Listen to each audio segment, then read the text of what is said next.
My fiancée didn't show up to the altar. I stood there for an hour until she texted, "I can't do this." Then I saw her Instagram story, Vegas baby, with her ex. I turned to the guests, announced the party was still on, but replaced the just married banner with just dodged a bullet. And then, original post I-32 mail got left at the altar yesterday. Still processing. Feels surreal typing it out. Wedding was scheduled for 3 p.m. Outdoor ceremony, nice venue, 150 guests. I was standing up there in my suit at 2:45, groomsmen next to me, efficient, ready. Guests seated. String quartet playing. 3 p.m. No bride. 3:15 p.m. Wedding planner checking her phone frantically. Bridesmaids looking confused. 3:30 p.m. My best man asking if we should check on her. I called. Straight to voicemail. 3:45 p.m. Guests getting restless, kids running around, people checking their phones. 4 p.m. My phone buzzed. Text from my fiancé, "I can't do this, I'm sorry, I just can't." That's it. 4 years together. Engaged for 18 months, wedding planned for a year. 4 words via text. I stood there staring at my phone. My best man read it over my shoulder. Dude, what the? Then my cousin showed me her Instagram story, posted 20 minutes ago. My fiancée, in Vegas, holding champagne, with her ex-boyfriend from college, the one she swore she had zero feelings for, when he moved back to our city 6 months ago. Caption, "Vegas baby, sometimes you gotta follow your heart." The guy she'd been just catching up with as old friends for the past few months. I looked at 150 people staring at me, waiting. Some knew something was wrong. Most were just confused about the delay. My mom started crying. My dad looked ready to commit violence. And something just clicked. Cold clarity. I walked to the microphone, tapped it. Everyone went quiet. "Hey everyone. So, there's not gonna be a wedding today. My fiancée decided to go to Vegas with her ex-boyfriend instead. Just found out via text about 10 minutes ago." Gasps, murmurs. My mom sobbed louder. "But here's the thing, we paid for all this. Food, drinks, band, venue, everything. It's all here, it's all paid for, and I'm not letting it go to waste." I gestured to my groomsmen. "Take down that just married banner." They looked confused, but did it. I grabbed a Sharpie from the wedding planner, wrote on the back of the banner in huge letters, "Just dodged a bullet. Hang it back up." They did. A few people laughed. Nervous at first, then genuine. So here's what's happening. This is now a party, a celebration of me not marrying someone who'd bail via text to run off to Vegas. The bar's open, food's coming out, band's gonna play, everyone stay, eat, drink, dance. Let's make this the best non-wedding party you've ever been to. My best man started clapping, then my dad, then everyone. Actual applause. The band started playing upbeat music instead of the wedding playlist. The bar opened. Catering staff started bringing out food, steak, salmon, all the expensive stuff we'd ordered. And you know what? People stayed. Almost everyone. They ate, drank, danced, congratulated me on dodging a bullet, gave me pats on the back, told me stories about their own close calls. My uncle cornered me around 7 p.m., 3 whiskeys deep. You know what the best part is? You're not legally tied to her. No divorce, no splitting assets, clean break. He was right. We'd kept our finances separate. Learned that from watching my sister's messy divorce. The house we were supposed to move into after the honeymoon, still in my name only. The deposit came from selling one of my motorcycles. I collect and restore vintage bikes. Have 3 fully restored ones worth about $65 total. My aunt overheard. Wait, did she contribute anything to the wedding costs? No, I paid for everything. Told her to save her money for the honeymoon, which I also paid for. Non-refundable resort in Bora Bora, $8,500. My aunt's eyes went wide. She knew that and still. Yep. The party went until midnight. People were dancing, laughing, having a genuinely good time. The photographer I'd hired actually kept shooting, said these would be the most unique wedding photos I've ever taken. I got home at 1 a.m. Checked my phone. 32 missed calls from her mom, 15 from her dad, 8 from her sister. Bunch of texts demanding I call them immediately. Nothing from her. I blocked all of them and went to bed. Woke up this morning to find my fiancé's stuff still in my apartment. We'd been living together for 2 years. Her clothes in the closet, her toiletries in the bathroom, her artwork on the walls. Also woke up to her Instagram post from 4 a.m. Sometimes the universe tells you what you need, not what you want. Trust the journey. The comments were disabled. Smart move. My best man called. Dude, last night was legendary. How you holding up? Honestly, weird. Not as devastated as I should be, maybe? Because you knew something was off. He was right. The past few months she'd been distant, working late, constantly. Girls' nights, every weekend. Her ex just happened to be at the same bars, the gym, the coffee shop. I'd asked about it. She'd called me paranoid and controlling, said I needed to trust her, that her ex was just a friend. Classic playbook. The thing that really gets me? The wedding was supposed to be yesterday. She was supposed to text me, I can't do this, at the last possible moment to maximize humiliation. But I flipped it, turned her power move into my party. And now I'm sitting in my apartment drinking coffee surrounded by her stuff, wondering what happens next. Update 1. 3 days later. The fallout has been wild. First, the money situation. Ran the numbers yesterday. Total wedding costs $43,800. I paid every cent. Her contribution, $0. When people ask why I paid for everything, it's simple. I make good money as an electrical engineer, and she's a freelance graphic designer who makes maybe $35 a year. I offered to pay. Told her to save her money. Generous? Sure. Stupid? Apparently. Second, her stuff. She's been radio silent since the Vegas post, until yesterday afternoon when her sister showed up at my apartment. We're here for her things. We? Her sister had brought 2 friends I didn't recognize. No moving truck, just her sedan. Everything's still here. She can come get it herself. She's too upset to face you right now. She was upset enough to text me, I can't do this, while I was standing at an altar. She can come get her own stuff. You're being petty. I'm being reasonable. She wants her belongings. She can arrange a time to pick them up. Like an adult. They left. Her sister called me a jerk on her way out.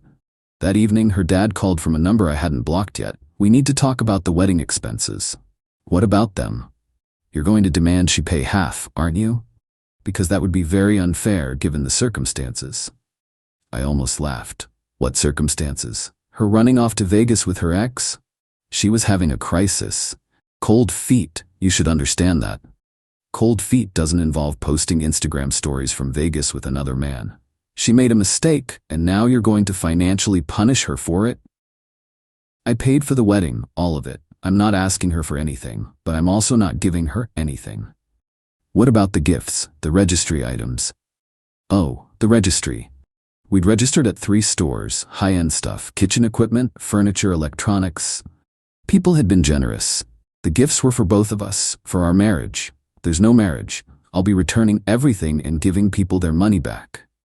You can't do that. Those are gifts. For a wedding that didn't happen, it's the right thing to do.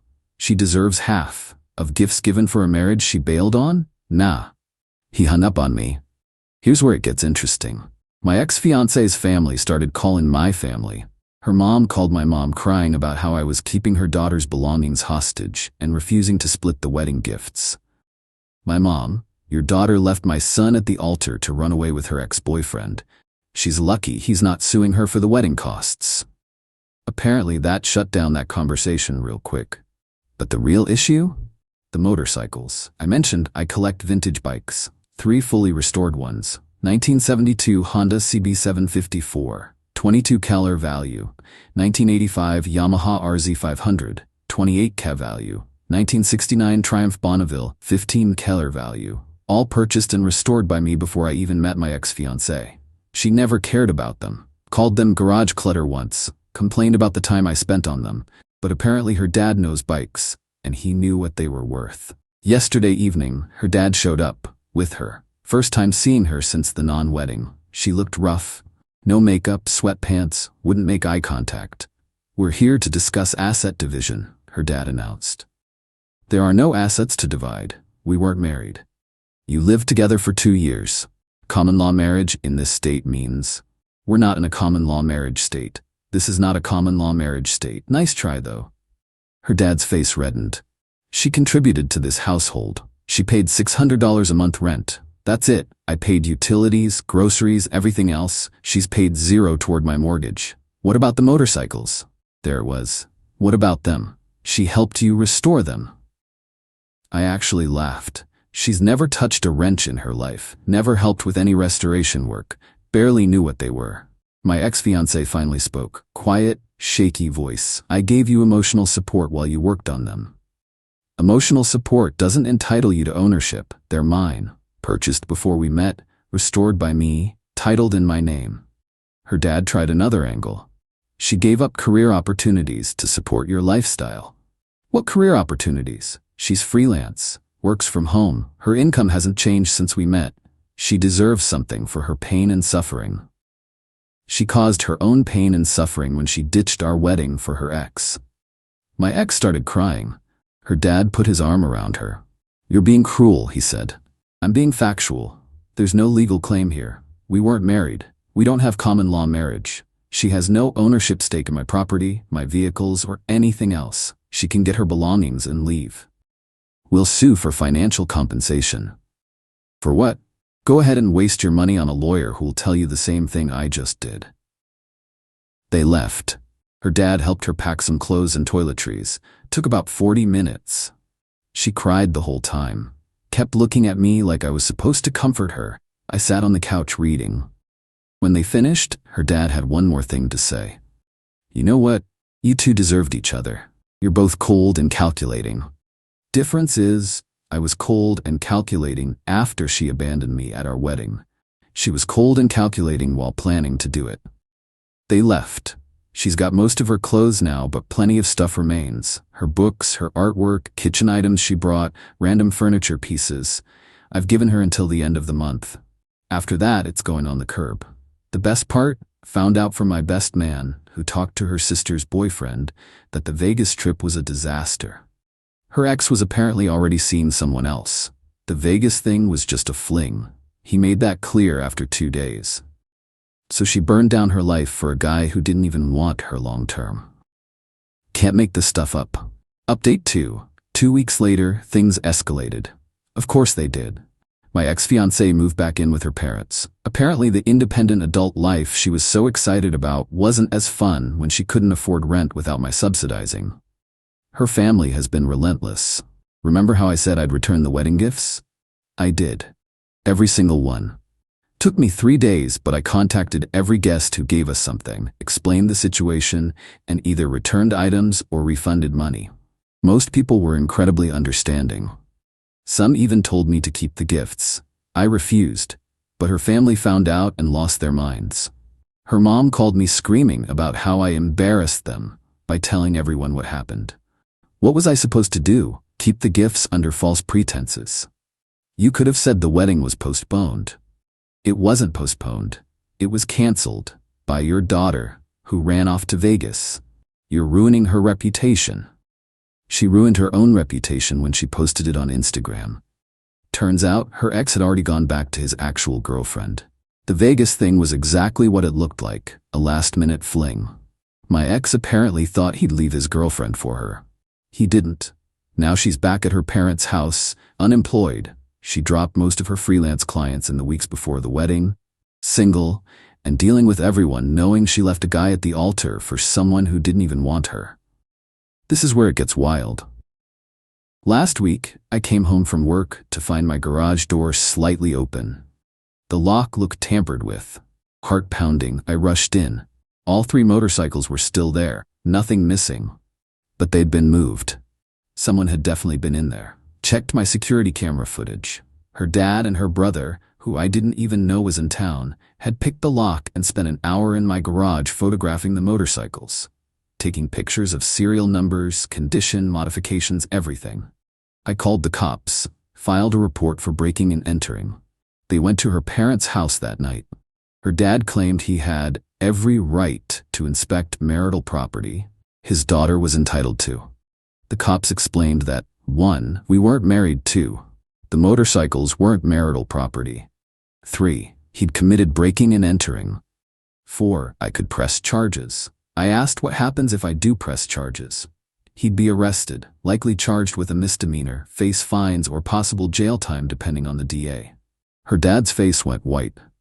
I looked at him. Here's what's going to happen. You're going to leave me alone. You're going to tell your daughter to get her remaining stuff by this weekend or it goes to donation. You're never coming near my property again.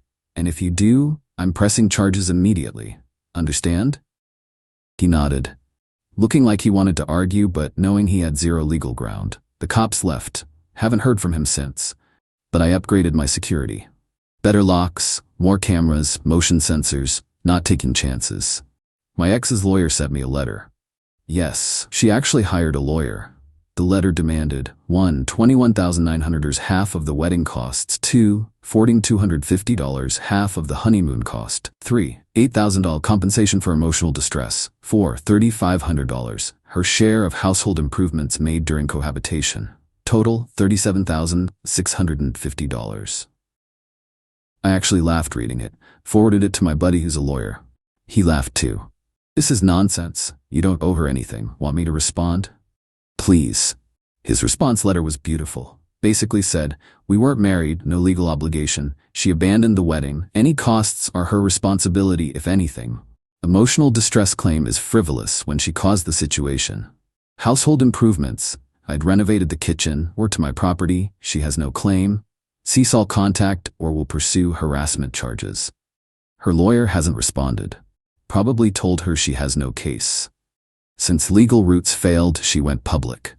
Posted a long Instagram story about escaping a controlling relationship and finding the courage to leave before it was too late. Made me out to be some controlling monster. Said I isolated her from friends. False. She stopped seeing friends on her own, made all financial decisions. I offered to combine finances. She refused, and refused to let her pursue her dreams. What dreams? She freelanced from home. Comments were sympathetic at first, until people who were at the wedding started chiming in. Wait, weren't you the one who no-showed your own wedding and posted from Vegas with your ex? You literally left this guy at the altar via text. I was there. He turned it into a party. It was amazing. You missed out. She deleted the post within hours. Her sister tried defending her on Facebook. Posted about how I was keeping her belongings hostage and refusing to give her the wedding gifts that were rightfully hers. My cousin responded with receipts. Screenshots of me offering multiple times for her to get her stuff. Screenshots of me returning gifts to guests. Her sister also deleted her post. This weekend was the deadline for her stuff. She showed up Saturday morning with a U-Haul, her parents, her sister, and 2 friends. I'd already boxed everything, had it in the living room. Clear labels on each box. Everything's here. Take it and go. Her mom started crying about how cold I was being. Ma'am, your daughter left me at the altar. I'm being more than fair by carefully packing her belongings and giving her multiple chances to retrieve them. They loaded the truck in silence. When they got to the last few boxes, my ex-fiancée tried to talk to me. Can we talk? Just for a minute? No. Please, I need closure. You got closure when you texted I can't do this from Vegas. I made a mistake, the biggest mistake of my life. Okay, I want to fix this. I want us to try again. I stared at her. You're joking. I'm not. I realize now what I had, what I lost. You're stable, successful, you have your life together. I was stupid to throw that away. So, you don't actually want me. You want my stability and success. That's not what I meant. That's exactly what you meant. Answer this. Are you still in contact with your ex? She hesitated. We're friends. Get out. Take your stuff and don't come back. Her dad tried to intervene. She's trying to apologize. She's trying to come back to a comfortable situation because the guy she left me for didn't want her. That's not an apology. That's opportunism. They finished loading and left. Haven't heard from them since. Final update. 1 month later. It's been a month since the non-wedding. Time for closure on this whole mess. Her lawyer sent one more letter, much more conciliatory this time. Acknowledged she has no legal claim to anything, but asked if I'd consider in good faith giving her $5,000 to help her get back on her feet. My lawyer's response, no. That was it, just no. Haven't heard anything since. The legal harassment is over. Best part of this whole thing? I sold one of the bikes, the 1985 Yamaha RZ500. Got $31,000 for it, $3 more than its appraised value. Buyer was a collector who'd been looking for one in that condition for years. Used $8,500 to rebook the Bora Bora honeymoon for myself and my best man. We leave in 2 weeks. Used another $10,000 as down payment on a better house, smaller than the one we were planning to move into, but all mine. No memories attached, put the rest in savings. Still have the 1972 Honda and 1969 Triumph. Working on restoring a 1973 Kawasaki Z1 I picked up cheap. Therapeutic, honestly. Engine work, rewiring, paint, keeps my hands busy and my mind focused. Through the grapevine, her sister's boyfriend still talks to my best man.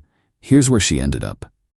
Living with parents, lost most of her freelance clients, working retail part-time at a mall. Her ex blocked her on everything after his girlfriend found out about Vegas. Still telling people she escaped a controlling relationship, but fewer people believe her. Apparently asked her parents for money to hire a better lawyer. They refused. Her dad, by the way, got a citation for the breaking and entering thing. Had to pay a fine. Court record is public. People in their social circle know about it now. This was unexpected, but really cool. Multiple guests from the wedding have reached out to hang out. Turns out, a lot of them thought I handled the situation with class and humor. Made connections with people I barely knew before.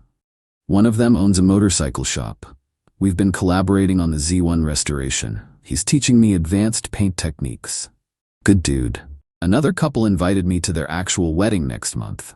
Said they want the guy who knows how to throw a party under pressure there. Remember the photographer I mentioned? He actually created an album called The Best Non-Wedding Ever. Shots of the banner, people laughing and dancing, candid moments of pure celebration. He asked if he could use some shots, faces blurred, for his portfolio under alternative event photography. I said yes. It's gotten him 3 bookings for divorce parties and engagement cancellation celebrations. He gave me the full album for free. Said it was the most fun he'd had at a wedding in 15 years. I'm doing okay. Better than okay, actually. That first week was rough. Anger, humiliation, hurt. But it faded faster than I expected. Therapy helped. Went to a few sessions just to process everything. Therapist said I'd likely been emotionally detaching for months before the wedding, which is why the breakup didn't destroy me. Made sense. Dating? Not yet. Not rushing. Focusing on the house, the bikes, my work, my friends. Got a promotion at work last week. Project lead on a major client contract. More money, more responsibility. Would have had to turn it down if I'd gotten married and gone on that honeymoon. The universe works in weird ways. Ran into my ex-fiancée last week. Total accident. Same grocery store, both reaching for the same brand of coffee. She looked terrible, like she'd been crying recently. Saw me and froze. Hey, she said quietly. Hey, awkward silence. How are you? She asked. Good. You? I'm managing. Another silence. Look, I just want to say, don't. Whatever you're about to say, don't. I need you to know I'm sorry. Really, truly sorry. I was selfish and stupid and I hurt you and I've been paying for it every day since. I looked at her. Really looked. She seemed sincere. Broken even. Okay? That's it? Just okay? What do you want me to say? You're sorry. I hear you. That doesn't change anything. Can we at least be friends eventually? No. Why not? Because you didn't just break up with me. You humiliated me in the most public way possible. You left me standing at an altar in front of everyone I care about. You ran off with your ex and posted it on social media. Then you and your family spent weeks trying to extort money from me and claim ownership of my property.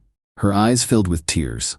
I know I messed up everything. Yeah, you did. And I've moved on. You should too. I took my coffee and left. She didn't follow. Felt nothing. No anger, no sadness, no lingering feelings. Just nothing. And that's how I knew I was actually okay. Lessons learned. If I've learned anything from this disaster, 1. Trust your gut. I knew something was off for months, should have addressed it sooner. 2. Keep finances separate until marriage. Saved me so much hassle. 3. Document everything. Receipts, titles, property records. Saved my ass legally. 4. You can't control how people treat you, but you can control how you respond. Turning that wedding into a party was the best decision I made. Number 5. Real love doesn't abandon you at the altar via text. Real love shows up. My ex-fiancée texted me yesterday from a new number. I still love you. I'll always love you. I hope someday you can forgive me. I blocked it without responding. Because here's the thing. Maybe she does love me in her own broken way. Maybe she genuinely regrets what she did. Maybe she's learned and grown from this experience. But none of that is my problem anymore. I've got a house to move into, motorcycles to restore, A vacation to take with my best man. A promotion to celebrate. A life to live that doesn't include someone who'd throw it all away on a whim. She made her choice when she chose Vegas over our wedding. I made mine when I chose the party over devastation. And I'm pretty happy with how it turned out. The Bora Bora trip is in 2 weeks. My best man and I are going to drink expensive cocktails, snorkel, and laugh about that time I turned a wedding disaster into a legendary party. Life's good. Moving forward. No regrets. Well, one regret. Should have sold all 3 motorcycles and gone to Bora Bora for a month. Just kidding. I'm keeping the Honda. That bike is perfect.